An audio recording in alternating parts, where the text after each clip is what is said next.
Hello all. इस lecture में हम पढ़ेंगे सेंट्रल बैंक और कमर्शियल बैंक में क्या डिफरेंस होता है। इससे पहले के लेक्चर में हमने पढ़ा था कि सेंट्रल बैंक की डेफिनेशन क्या होती है और सेंट्रल बैंक के फंक्शंस क्या होते हैं। तो इस लेक्चर में हम पढ़ते हैं सेंट्रल बैंक और कमर्शियल बैंक में डिफरेंस क्या होता है। और ये आपके मैक्रो इकोनॉमिक्स की जो बुक है उसके अंदर जो बैंकिंग चैप्टर है उसके अंदर ये आता है टॉपिक।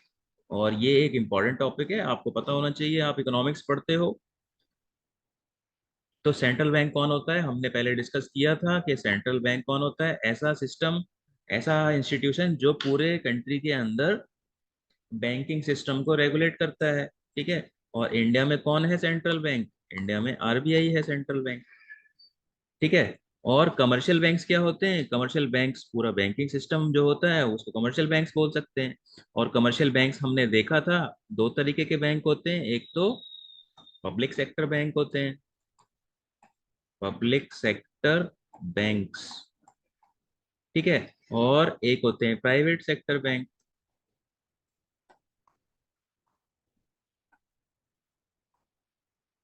अब जब भी पब्लिक सेक्टर वर्ड आता है तो पब्लिक सेक्टर से आपको ध्यान होना चाहिए कि वो बैंक जो गवर्नमेंट के कंट्रोल में होते हैं। और इंडिया में देखो कौन कौन से बैंक गवर्नमेंट के बैंक हैं, आपको पता होगा कुछ का नाम तो।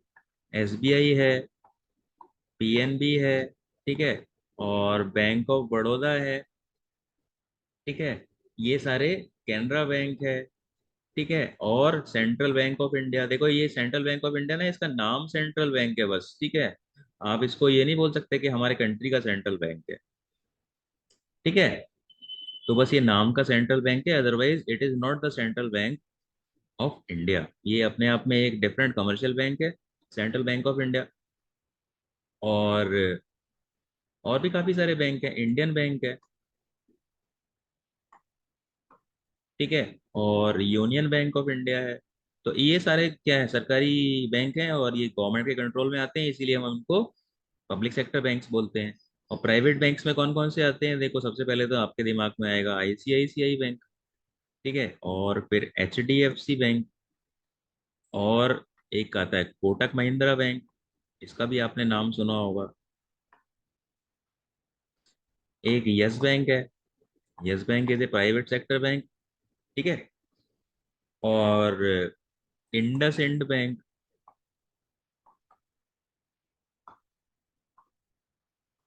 ठीक है। तो ये सारे क्या होते हैं, ये प्राइवेट सेक्टर बैंक होते हैं और ये गवर्नमेंट के कंट्रोल में नहीं होते, ये प्राइवेट इंडिविजुअल्स के कंट्रोल में होते हैं।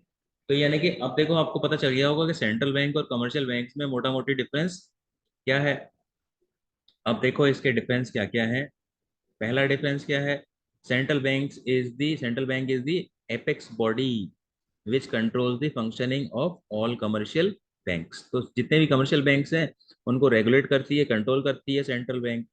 और कमर्शियल बैंक्स क्या हैं, ये फाइनेंशियल इंस्टीट्यूशंस हैं जो डिपॉजिट एक्सेप्ट करते हैं और लोन देते हैं पब्लिक को फॉर कंजम्पशन एंड इन्वेस्टमेंट। तो ये फाइनेंशियल इंस्टीट्यूशन है।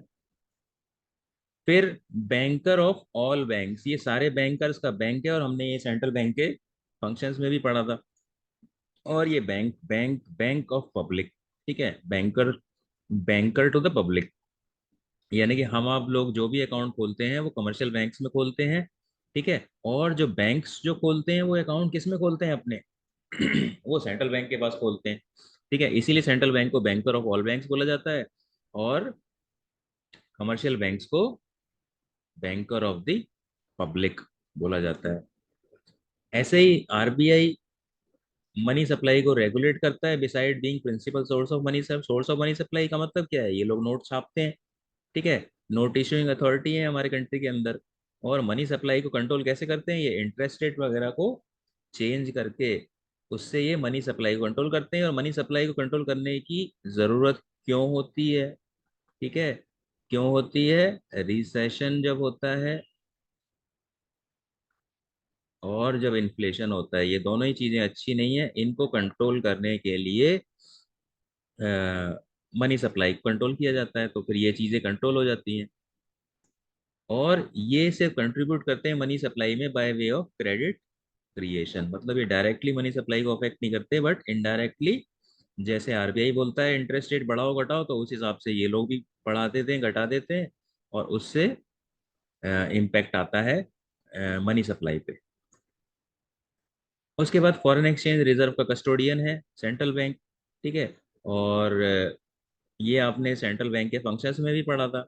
और फॉरेन एक्सचेंज रेट का जो चैप्टर है उसमें जब आप फॉरेन एक्सचेंज की डेफिनेशन पढ़ोगे तो फॉरेन एक्सचेंज की डेफिनेशन ये है कि the stock of all foreign currencies with the central bank और विद द आरबीआई।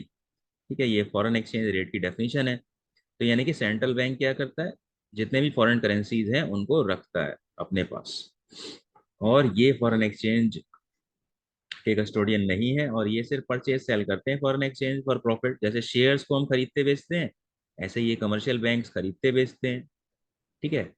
यानी कि अगर रुपया 80 का है और इनको लग रहा है 85 का है, तो ये क्या करेंगे, 80 पे बाय कर लेंगे और 85 पे सेल कर देंगे, जैसे हम शेयर्स में करते हैं। और अगर इन्हें लग रहा है कि 80 का है, अब 70 चला जाएगा, तो 80 पे सेल कर देंगे और 70 पे बाय कर लेंगे। तो ये सब काम करते हैं, जैसे स्टॉक्स में लोग ट्रेडिंग करते हैं, ऐसे ही commercial banks foreign exchange rate की ट्रेडिंग करते हैं और प्रॉफिट कमाते हैं।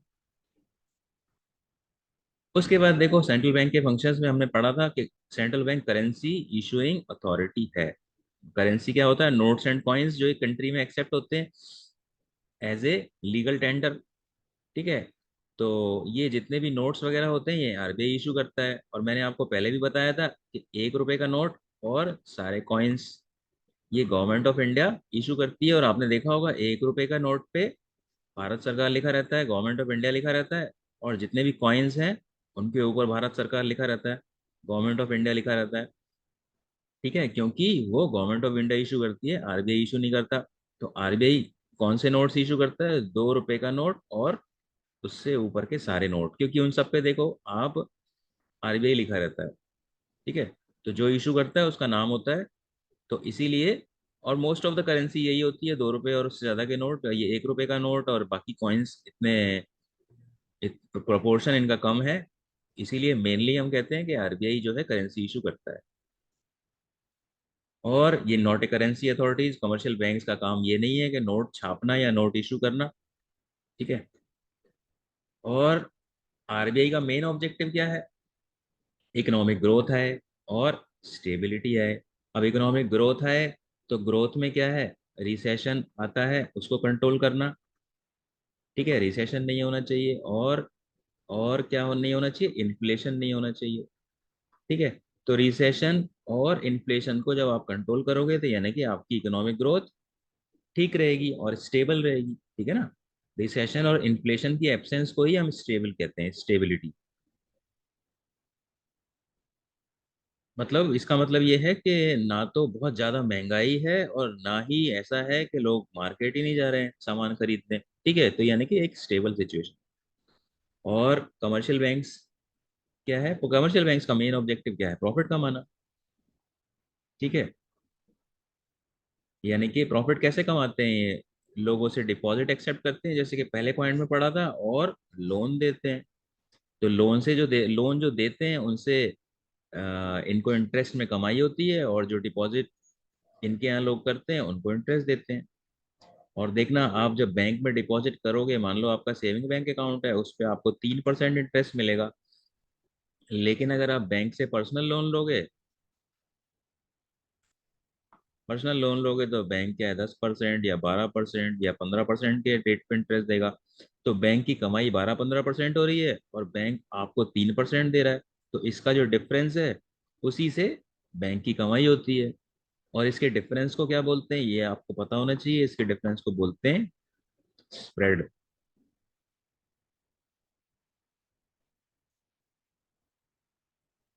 ठीक है। तो ये थे आपके डिफरेंस सारे कमर्शियल बैंक्स और सेंट्रल बैंक के अंदर। और ये एक इम्पॉर्टेंट टॉपिक है, ये आपको पता होना ही चाहिए अगर आप बैंकिंग के बारे में पढ़ रहे हो।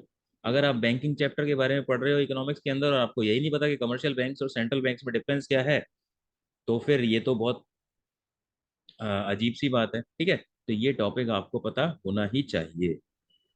So that is it for this lecture, thank you.